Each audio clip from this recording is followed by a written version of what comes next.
From Glean Education, this is Ed Leaders in Literacy, a podcast series that features educators and administrators who have made hard decisions about instruction, curriculum, intervention, school systems, and remote learning to close the achievement gap and build equity by improving literacy.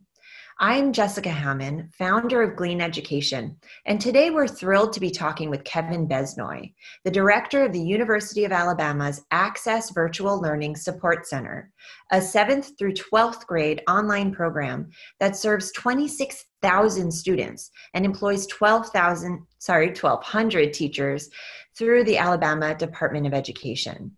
Dr. Besnoy has over 20 years of teaching and training experience and over 2 decades of experience developing, implementing, and evaluating digital and online curricula for K through 12 setting. He has a PhD in curriculum, instruction, and special education with an emphasis in gifted and talented, and his research revolves around parent advocacy with respect to twice exceptional children, identifying giftedness among culturally diverse populations, and developing a pedagogically sound online learning environment. Welcome, Dr. Besnoy. We are so glad to have you join us today. Oh, thank you. Thank you for having me. Very excited to be here. So many schools and teachers and school districts are grappling with the shift to online instruction due to coronavirus closures. And for many, it's been really tricky territory. So we're really thrilled to hear your perspective based on your extensive experience in this area. But before we head into that, I'd love to hear about your background and kind of what led you to your current position that you're in today. So I started teaching in really rural Alabama in the late 90s. 1997 was my first job. And there, believe it or not, I was able to start using the internet in its infancy as it was coming into education. I recognized that students in some of the most rural areas of the country, they don't always have access to resources. And so the internet at that time, it's able to bring in a lot of resources to students, to teachers, so that you could really fill out the curriculum. As I went through my teaching career, I've taught elementary, middle school, high school, and in college. And so I've had the opportunities to learn about integrating computers into the classroom. When I taught in Maryland, just outside of Washington, D.C., I had the unique opportunity of working as a fellow with Johns Hopkins and Towson University. They trained us for a summer on really, it's where I got my first introduction into instructional design. So thinking the backwards design approach, that's where I was introduced to that, identifying what are the outcomes that we're trying to get to, and then how do you design the learning activities to measure that. And so we came up and we started learning about WebQuest, which was really innovative at the time, but it helped me to conceptualize appropriate practices for integrating technology in purposeful ways, not just letting kids surf the internet randomly, but really directing them through and teaching those digital literacy skills, even though they weren't really defined in that sense, widespread at the time. I went to the University of Southern Mississippi and I got my PhD in gifted education, where one of the things that we really focus on in gifted education is providing instructional delivery at a student's instructional level, and then allowing that student to progress at his or her own natural pace. The beauty of digital learning is, especially in an online environment, many times it allows students to move on and progress through the curriculum at a pace that fits their own instructional needs without having to wait in a face-to-face setting for the rest of the class to catch up. And so really the idea of differentiation I learned about and how that integrates with technology. Over the years, I've taught at the Northern Kentucky University and most recently at the University of Alabama. And it was in this position at the University of Alabama where I learned about access, and then the director position opened up. So I was able to transition as a university professor, bringing my years of experience as a classroom teacher and preparing pre-service teachers and graduate students to teach and to come into this setting where I work with a great group of people who have been working for years at building the Access program to where it's one of the largest in the country, where we work with teachers, helping them to transition from a traditional face-to-face setting into being online teachers, but also working with students. Because as we go through this process, we learn that students need to also learn how to learn online. And so in a short synopsis, that's how I got to this particular position and some of the things that we do. Online instruction is a distinctly different medium than traditional learning. So can you tell us a little bit about how it differs? And then you touched a bit upon backward design. And so embedded in that I would love to hear more about how you design differently for the online space. So one of the things that we have to remember when we're teaching online is that teaching is teaching. And so there are basic principles that we all know exist in the classroom. Some of those basic principles relate to teacher-student rapport. You have to create a warm, safe environment, a place where it's okay for students to take risks, a place where students are held accountable, where the content is rigorous. Some of the basic teaching principles exist in an online classroom as much as they do in a face-to-face classroom. And that's, I think, something that oftentimes gets overlooked. But when we work with the teachers who start to teach for us, it's a point that we emphasize. And what the difference comes down to is not, are the teaching principles different?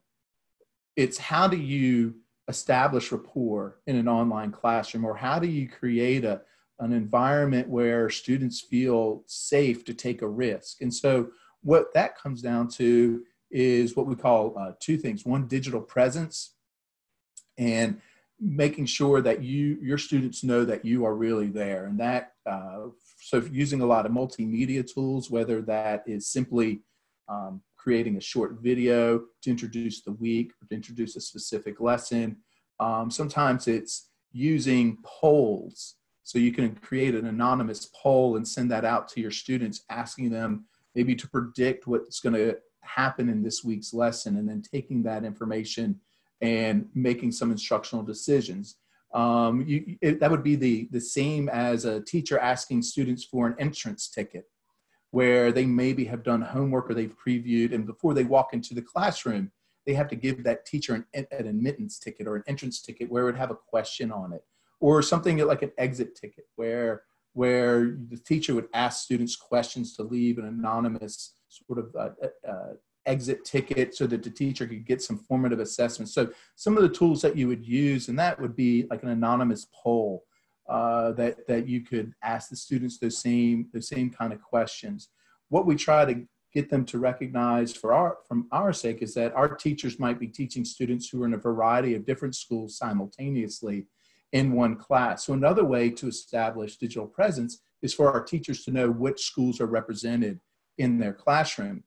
One of the things that preparing pre-service teachers that I always emphasize was for them to show up at the students' extracurricular activities, go to a football game or go to a band concert.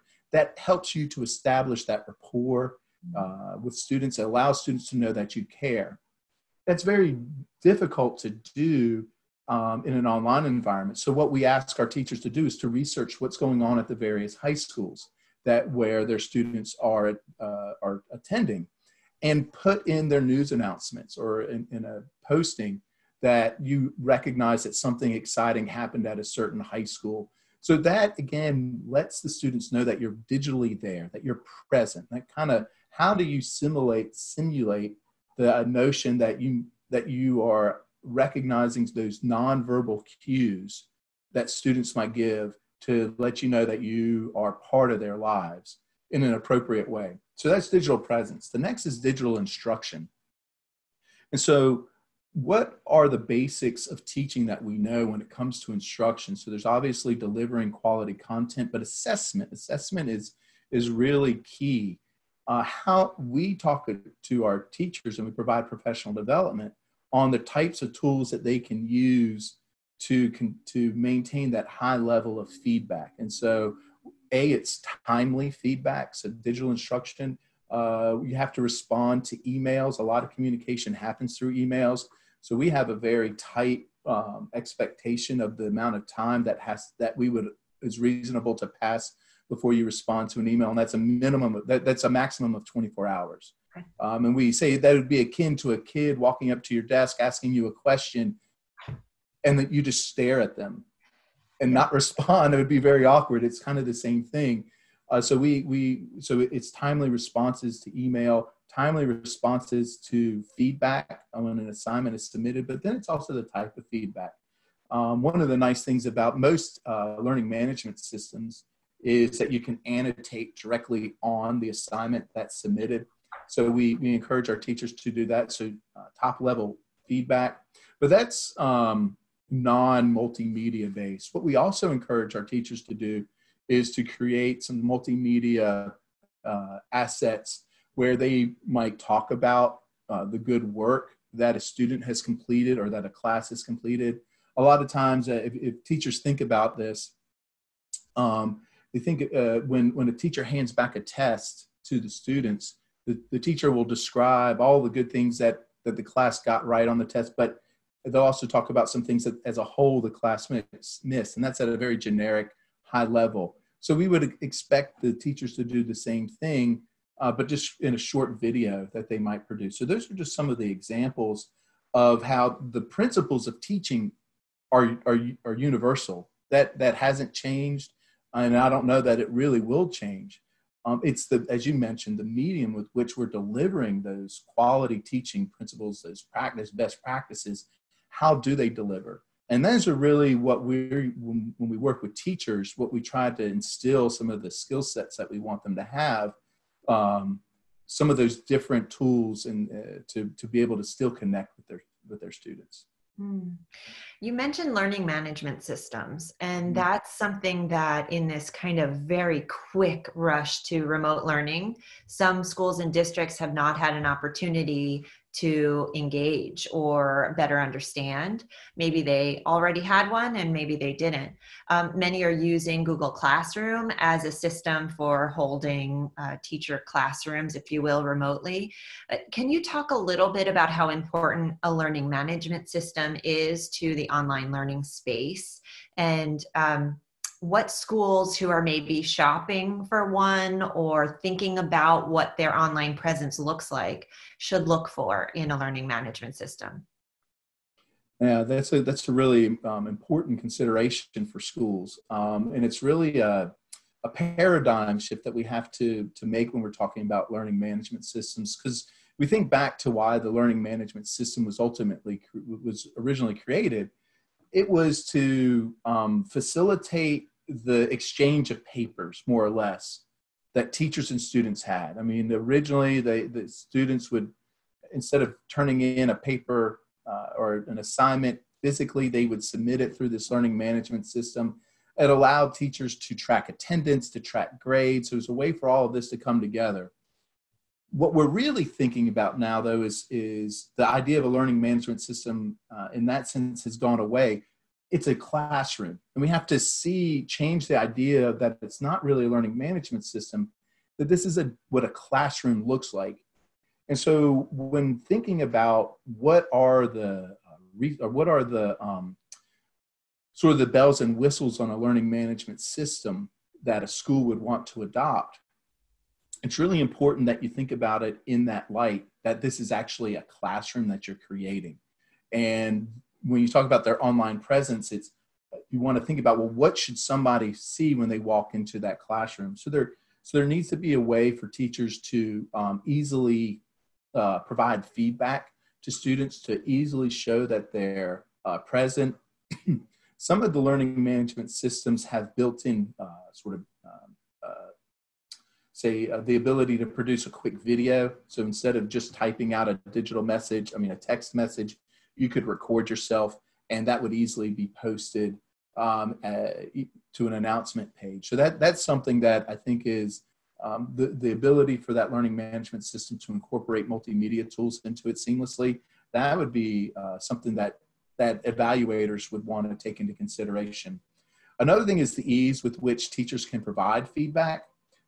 Most learning management systems have the ability, when a document is submitted or an assignment is submitted, for the teacher to be able to annotate directly onto that assignment, as opposed to having to download the assignment. It doesn't sound like a lot, but if you're teaching a class of 35, the process of downloading an assignment, making comments on it, and then uploading it can be burdensome, especially if you're looking at some of the math assignments where there are procedures that are put in place, and a teacher might need to circle a specific step.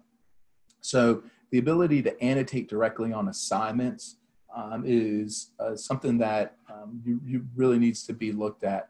Also, the ability to send out both mass communications and then individual communication is critical, the way that you communicate with them. But then, and then another thing that you want to take into consideration is the way that parents are given access to their child's work. Parents should be able to go in and see everything that a student is submitting, should be able to see the student's progress. They really are a great entryway for that teacher-parent relationship to blossom. What we know is, and I think this is an old adage, that on any given parent-teacher night, the parents that need to be there aren't, the ones that don't need to be there are. And we know that when there's strong teacher-parent relationships, that the students tend to do better. And so you want to evaluate how can you give parents access to the child's work without opening up the rest of the class. So, because we don't want parents to have access to all the kids' work. So what are the parent portal capabilities? Those are some of the sort of the basic areas that an evaluator of an LMS would want to look at. And then there's the basic just user experience. Some learning management systems are more intuitive in the way that the user enters and navigates through the system. And so sometimes, especially, it's good in these situations to get somebody who isn't familiar with any learning management system to go in and navigate and see if they can figure it out. At the same time, get somebody who's familiar with learning management systems as a whole. Once you know one, you can pretty much figure out another one. So, but the learning management system is key to the online process. You have to think about it as a classroom. And what are you able to do with the classroom to create that warm environment, that rigorous environment where students and teachers can interact with one another in really productive ways? Can you tell us a little more about backward design? You touched upon that early on and said it was one of the initial things got you interested in online learning and kind of raised your awareness about its effectiveness. I think a lot of teachers are trying to figure out how to design their instruction online. How can backward design help, and are there other tenets in addition to that that might help as well? Yeah, so the way that I understand and that I always think about backwards design is you have to know the end goal. Where are you trying to get your learners to? What are either the skill sets or the objectives that you're trying to meet? And once you know that, you have to then start at the beginning. You can't get to the end without knowing what the end is. But once you recognize your end goal, you can think about where your students currently are. And it's almost like a roadmap that you then make as you're creating a set of directions for your students to follow to get them to that destination. And so whether it's a type of assessment to be able for your students to demonstrate the skills that they've acquired or the knowledge that they've acquired, what are all of the elements that go into the student being able to demonstrate that he or she has accomplished what you're trying to do. So, it doesn't always have to be a lesson or a unit or a learning experience that's filled with a lot of high-tech materials, resources. A lot of times it's what is the knowledge and the skills and what can you provide them in order to get to that. So sometimes it's simply the kind of readings that you have them engage with. What are those? And then you sort of structure it the same way that you would structure any other lesson or unit. Is you would not prioritize, but you would order it, create the activities that gradually build on the skill set so that your students can get to that end goal. And then what was the other part of that question? I'm sorry. Just if there's other tenets like backward design that could be useful to teachers as they're transferring what they know about instruction to the online medium.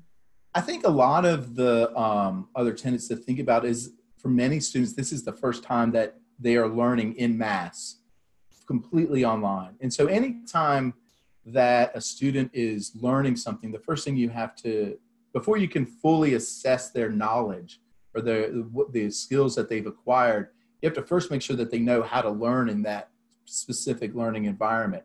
So digital reading, I think, is really important. How do we make sure that students take notes on the information? So a lot of times what happens in the digital online learning environment, whether it's a PowerPoint presentation that students flip through, a video that a teacher has created, or even a reading that you have taken, and whether you haven't transformed it for digital online, you just put it up, or you have transformed it, you have to recognize that students still need those basic note-taking skills. And so along that, you need graphic organizers that we would create in the face-to-face setting are just as important, in many respects, more important, because without them, the students might not intentionally record the key bits of information. So there are a lot of places where you would create a graphic organizer. So students would need to learn how to, in a sense, split their screen, or at least have the printable graphic organizer for them to work on. So you also have to teach them some of the digital reading strategies. One of the things that we always do when we're helping teachers learn, people to become teachers, is we teach strategic reading, the pre, the during, and the post-reading phase of any content. In that pre-reading stage, what we typically do is we get the students to scaffold or preview the information.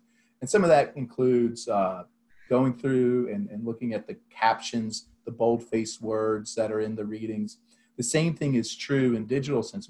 We need to get the students to engage and predict what this is going to be about. But sometimes, instead of it being on one page and you flip a page in a book, a lot of times the readings, the students will have to scroll up and down in order to find information. So you still need to teach those comprehension reading strategies. They just appear different in the digital environment because of the content, the format has changed.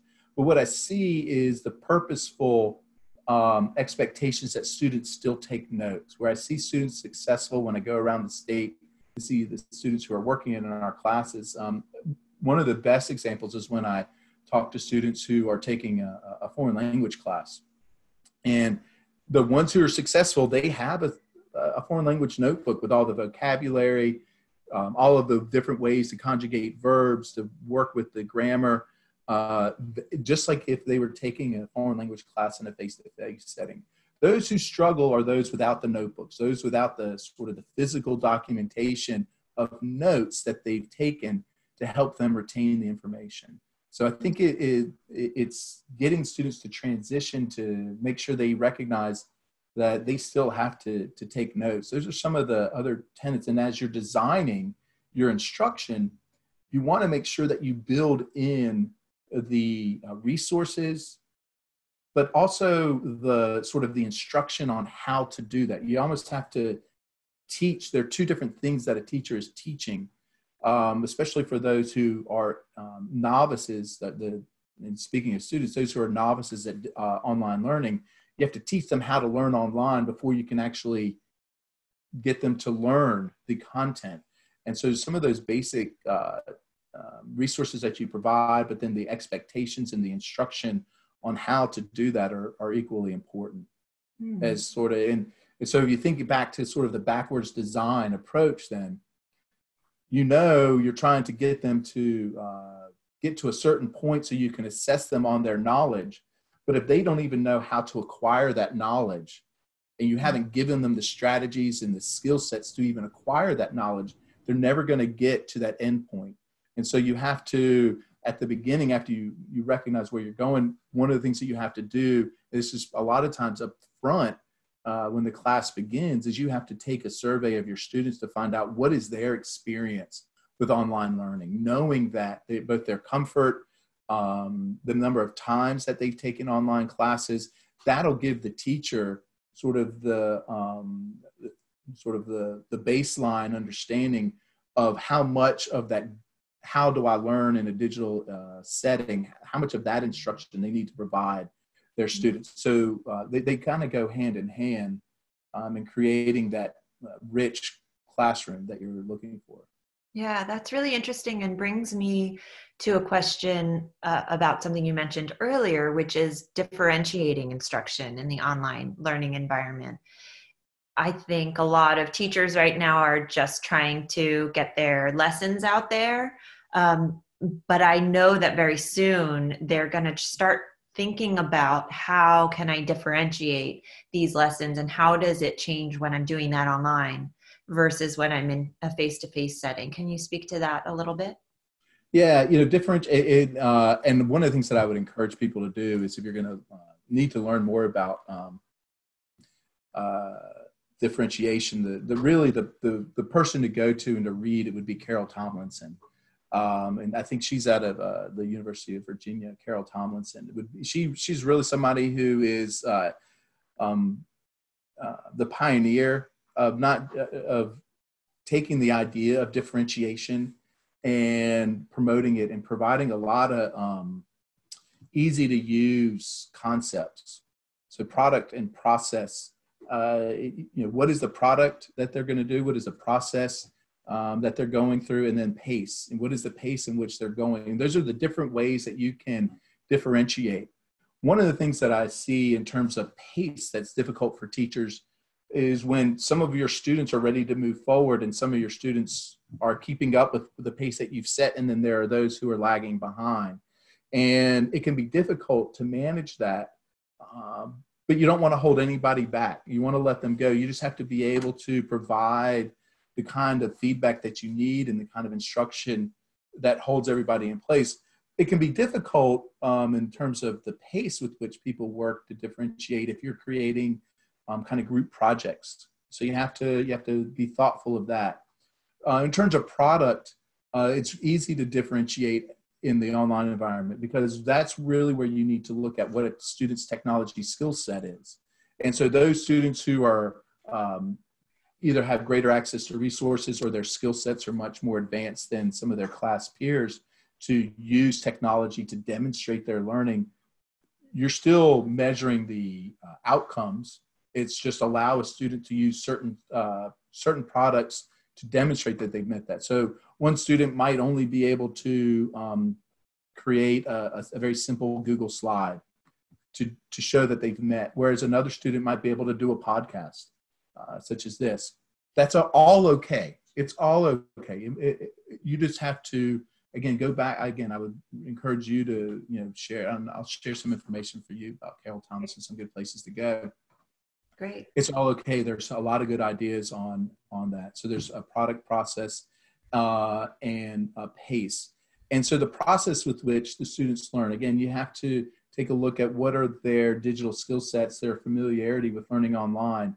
Some students, what I have found, do really well with a short recorded video, and then it is a way to introduce the content. Other students, they still want to be able to read.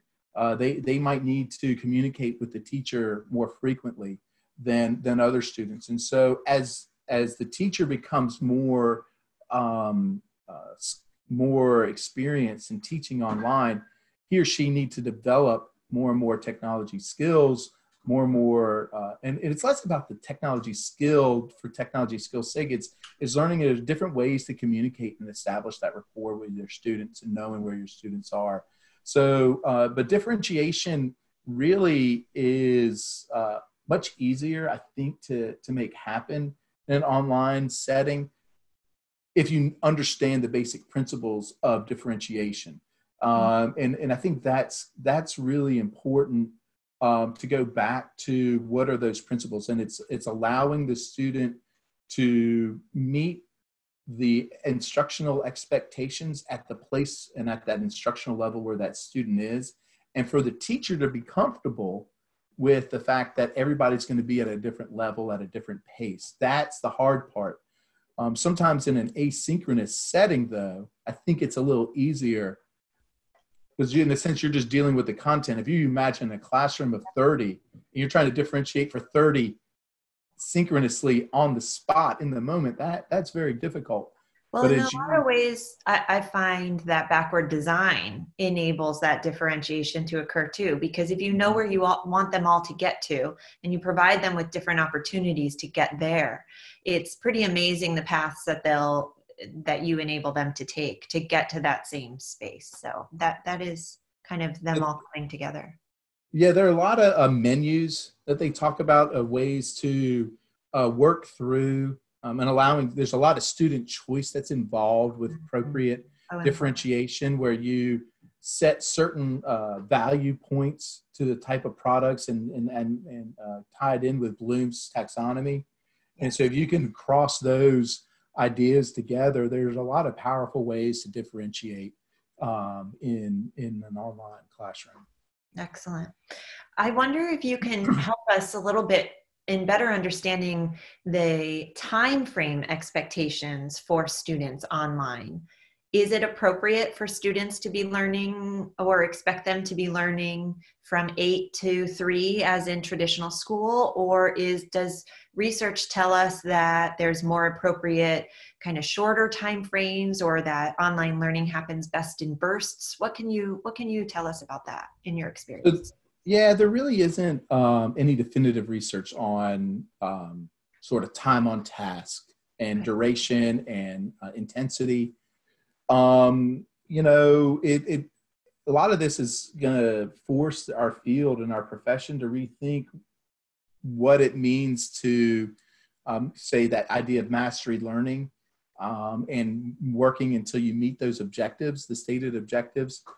I would definitely caution against hosting an 8-hour class online where the teacher and the student are face to face, like you and I are right now. I'd be surprised if that worked. But I do think that there has to be some time where, if it's possible for the students and the teachers to get together in a whole class setting, but also there might be some times where a teacher can lay out some individual opportunities to get together. But in terms of, should you create a 30-minute lesson where you're all together? I think that's going to be very teacher and it's very contextual. What is appropriate depends on your students and the teacher and the parent expectations. I know there's a lot of resistance to, or a lot of discussion about appropriate amount of screen time that we have. And now here we are, we're asking our kids to be literally in front of the screen all day. And so, a lot of that comes down to what's being supplemented with, what are the kind of resources that you provide. But I do know that what is appropriate is that that you create engaging resources for students where the students are, in a sense, lured into the content, just like you would in your face-to-face class. That there are opportunities for students to engage with a real person. So the teacher, that there are opportunities for them to engage with their peers. That there is time for independent work. Some school days, it's going to, if you think about your own kids at school, I mean, there are some school days, if you take a high school student, when it's prom week, there's no instruction going on in prom week or homecoming week. The students might be at school all day, but the amount of instruction that's happening every single day is going to vary depending on the activities that are going on at the school. And so we have to realize that from one week to the next in an online learning environment, the same ebb and flow of time on task is definitely going to change. I mean, the time on task around state testing is going to be much higher than it is. And so we have to, again, it comes down to the teacher knowing his or her students, kind of what we went back to when we first started having our discussion, you and I, that if you have established rapport, you've created that classroom environment where everybody is safe to take risks and your students, 1 week to the next, that's going to change. And so I haven't come across any research that is definitive in a hard cap on the number of hours that a student would, engage in an online environment versus, definitely not versus face-to-face, but just in general itself. And I know that was kind of getting not really giving you an answer. No, I think it's helpful also and validating for a lot of teachers who are setting upon this new territory and not knowing what is the best practice. And I think it's validating to hear that you really have to pivot and kind of differentiate for your subject, for your students, and that there's no hard set answer right now. I think that's actually very helpful to them to know. It's a real time for innovation for educators and education right now. And knowing we're all in this kind of pilot stage can be very useful, because I bet we'll learn a lot about what works best for kindergartners remotely, and third graders remotely, and high schoolers remotely. I mean, this is, for someone who's worked in online learning for over a decade, a very exciting thing to witness, and simultaneously terrifying thing to witness, Yeah. There's so much opportunity for understanding and growth. Well, I think you bring up a good point. Also, what you would do with a kindergartner and first grader is significantly different than what you would do for end of elementary school, middle school, or a high school student. I mean, it's contextualized as to the grade level. How much independent work is reasonable to expect of a kindergartner in an online environment. I mean, and without parental support, that's very difficult. Right. I mean, as in the state of Alabama, they shut schools down in the middle of March to give a 3-week period for schools to formulate a plan, and to think about, well, are we even going to come back? And at the time when the decision had to be made, they said the determination was that we are not going to come back physically, but we are going to continue the school year, and we're going to move online. And we extended the statewide, they extended the school year for the weeks that we missed. Okay. And a lot of questions came up. I work with a lot of, not just with Access, but outside of that, I'm in a lot of other areas of education, and I have professional colleagues. In fact, a husband and wife. One works at the husband, he works at an affluent public school. His wife, within the same district, works at a Title I school with 90+% kids on free reduced lunch. And one is a fourth grade teacher, and the wife is a first grade teacher. And the wife said, I can't, we can't. I mean, even if the kids had the resources, they don't have certain things. It varies within school district to school district. What is reasonable and what can happen. And you're right, we're all learning. And I think it's okay to say, you know what, we're trying. And that's what I'm telling all my teachers, is that we're just going to do our best for these students right now. And it's okay. Sometimes I love teachers. I think they're the most creative group of people I've ever come across. They truly are artists, and their classrooms are their canvas. And it's okay not to produce a masterpiece every single time you go out. Sometimes you have to take a step back and learn a new artistic technique before you can produce masterpieces. And I think your point about, let's just take the moment to learn how to teach in this medium. And, but it should also, what I would encourage the profession is, it should be a wake-up call to us.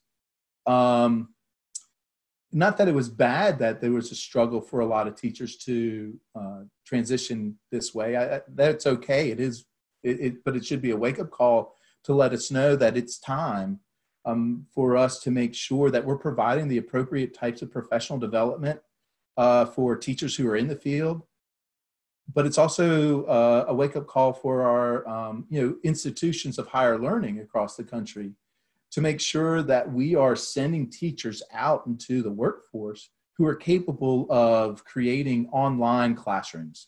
And I would hate for this opportunity to pass us by without leveraging it for all that it possibly can be. That, there's so many people right now who are maintaining, and that's reasonable. But when this will end, what will we come out from the other end in terms of a profession, and what we're doing for ourselves to keep ourselves and our kids learning. Because one of the things that we really don't want to have happen, but I think many parts of the country recognize the possibility of in the fall,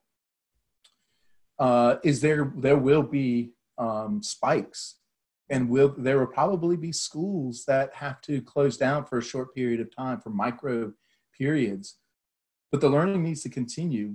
What will we be able to do in those short periods of time to allow the instruction to maintain? I've seen here in rural Alabama, school systems, there's buses that have where the internet can be broadcast from school buses. Wow. And what they've done is they've taken these school buses and they've put them out into the community as sort of community hotspots, where and they've had kids come into the school parking lots, because in a lot of parts in Alabama and across the country, it's not just in Alabama, a lot of parts in the country where the internet just doesn't reach, as we talked about earlier, except for at schools. And so there are schools that are having kids come to the parking lot to work on their courses, and they're sort of monitoring the parking lots to keep the kids in their cars. A lot of times kids go to McDonald's. McDonald's is a great place, not to any of these other restaurants as well, because they have free Wi-Fi. What are we going to do as a profession to make sure that we can continue education? And so I'm hoping that this isn't a wasted opportunity for us. Yeah, absolutely. And it points to kind of the last thing I was going to ask you about, which as an administrator yourself, you may have perspective on. How can school leaders organize and create a learning plan moving forward that includes remote learning and establishes school systems for this approach? So in my experience, I was a technology coordinator, and now an administrator. One of the things that I learned is that too often we'll provide the money to purchase the resources for teachers to use technology. And that's where the funding for that stops. And we don't provide the funding to have sustained professional development for teachers on how to use that. And so that's, I think, really the critical component. It is an administrator responsibility. What we know is if an administrator values it, the administrator will evaluate it. And if the administrator evaluates it, the teachers will improve upon it. And that's just the way it works. And so if an administrator values teachers being able to create online learning environments, they'll provide the teachers with the professional development opportunities, hopefully sustained professional development opportunities, and then on the back end, evaluate their teachers' ability to implement that. And it comes down to, like any other change that an administrator wants to make, whether it's culture or pedagogical approaches in a building, they have to lay out a detailed plan moving forward, a step-by-step process where you evaluate a teacher's ability to use that specific strategy, take a needs assessment. What do the teachers need in order to be able to implement that specific strategy, and then start organizing teachers in the various different ways that an administrator would in creating those professional learning communities within a school, ultimately to drive the kind of change that an administrator is looking for. But it comes down to the administrator. Without the strong leadership in a building, you'll have teachers, you'll have pockets in a building where a group of teachers might be excelling, but you'll still have those teachers who don't. And it's not always that a teacher doesn't want to learn or grow in that area. Sometimes the teacher doesn't know how to grow in that area, and that's okay. What's not okay is to not provide that teacher who wants to grow, who doesn't know how to find the resources to grow his or her skills, with the opportunities to do so. So it's an administrator responsibility. Mm-hmm. Well, I can't thank you enough, Dr. Besnoy, for chatting with us today. This has been amazing, and what I hope is the start of a conversation about online learning between you and Glean Education that continues for a long time. No, thank you very much for the opportunity. If you'd like to hear more about Dr. Besnoy and his work at Access through Alabama Department of Education, you may email him at kbesnoy@ccs.ua.edu or visit Access's website, access.ua.edu. Thanks so much. Thank you.